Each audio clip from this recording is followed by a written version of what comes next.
कर्जमाफीच्या बाबत सरकारचं अन्यायकारक धोरणे शरद पवारांच्या राष्ट्रवादीचे आमदार जयंत पाटलांनी सरकारवर टीका केली। कर्जमाफीतील जाचक अटी रद्द करा अशी मागणी जयंत पाटील यांनी केली। 2025-26 कर्ज नियमित भरण्याची अट रद्द करावी असं पाटलांनी म्हटलंय। 2025-26 थकीत पीक कर्जाचाही कर्जमाफीमध्ये समावेश करावा। सरकारनं कर्जमाफीचं धोरण दुरुस्त करावं अशी मागणी आता जयंत पाटील यांनी सरकारकडे केली आहे। छत्रपती संभाजीनगर इथं एक एल्गार मोर्चा शेतकऱ्यांनी काढलेला आहे। त्यात कर्जमाफीबद्दल जे अन्यायकारक धोरण सरकारने स्वीकारलेलं आहे त्या विरोधी अध्यक्ष महोदय त्यांनी मोर्चा काढलेला आहे।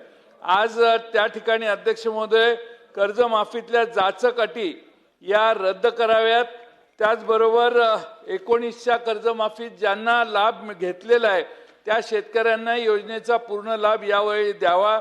25-26 आणि 26-27 चे कर्ज नियमित भरण्याची अट रद्द करावी आणि 25-26 मधील थकीत पीक कर्जाचाही कर्जमाफीत समावेश करावा या प्रमुख मागण्या आहेत। अध्यक्ष महोदय, हजारोच्या संख्येने शेतकरी एकत्रित आलेत। सरकारने या बाबतीत कर्जमाफीचं धोरण दुरुस्त करावं आणि कर्जमाफी सरसकट महाराष्ट्रातल्या शेतकऱ्यांना द्यावी, लागू करावी ही अध्यक्ष महोदय त्या मोर्चाची मागणी आहे। सरकारने यावर निवेदन करावं अशी आमची सरकारला विनंती त्यांनी काढलेला आहे। त्यात कर्जमाफीबद्दल जे अन्यायकारक धोरण सरकारने स्वीकारलेलं आहे त्या विरोधी अध्यक्ष महोदय त्यांनी मोर्चा काढलेला आहे। आज त्या ठिकाणी अध्यक्ष महोदय कर्जमाफीतल्या जाचक अटी या रद्द कराव्यात। त्याचबरोबर 19च्या कर्जमाफीत ज्यांना लाभ घेतलेला आहे त्या शेतकऱ्यांना योजनेचा पूर्ण लाभ यावेळी द्यावा। 25-26 आणि 26-27 चे कर्ज नियमित भरण्याची अट रद्द करावी आणि 25-26 मधील थकीत पीक कर्जाचाही कर्जमाफीत समावेश करावा या प्रमुख मागण्या आहेत। अध्यक्ष महोदय, हजारोच्या संख्येने शेतकरी एकत्रित आलेत। सरकारने या बाबतीत कर्जमाफीचं धोरण दुरुस्त करावं आणि कर्जमाफी सरसकट महाराष्ट्रातल्या शेतकऱ्यांना द्यावी, लागू करावी ही अध्यक्ष महोदय त्या मोर्चाची मागणी आहे।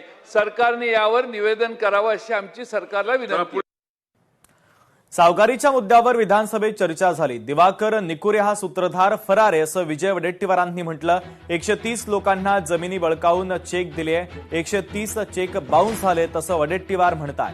3 पक्ष बदलून तो सत्ताधारी पक्षामध्ये गेला। 130 चेक बाउन्स करणाऱ्या सावकाराला अटक कधी करणार असा सवाल आता वडेट्टीवार यांनी उपस्थित केला। यावर सहकार मंत्री बाबासाहेब पाटील यांनी उत्तर दिलं। चौकशी करून कारवाई करायला हवं असं बाबासाहेब पाटील यांनी म्हटलेलं आहे। यावर सातत्यानं आम्ही हा विषय इथे मांडतो। यातला मूळ सूत्रधार फरार आहे, त्याचं नाव आहे दिवाकर निकुरे।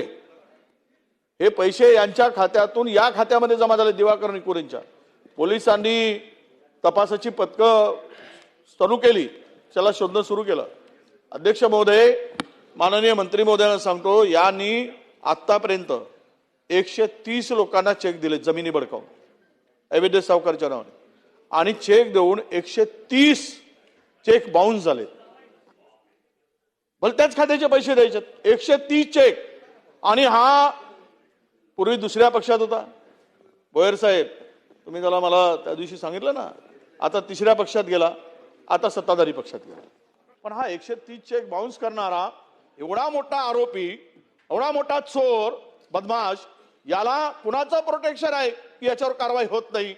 म्हणून हे किती दिवसात कारवाई करणार हे मंत्री महोदयांनी या अवैध सावकाराविरुद्ध सांगावं। अध्यक्ष महोदय, अध्यक्ष महोदय, मी पुन्हा तेच सांगतोय की 21-22 पासून 26 पर्यंत सावकाराकडून 436 कोटीचं कर्ज आलंय वडेट्टीवार साहेब, आणि बँकेकडून 12,400 कोटी रुपयाचं कर्ज वाटप केलेलं आहे।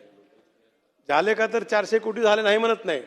आता जे आपण काही सांगितलं त्याचं नाव द्या मला, मी चौकशी करून त्याच्यावर घेतो मी त्याच्यावर ऍक्शन घ्यायला होतो।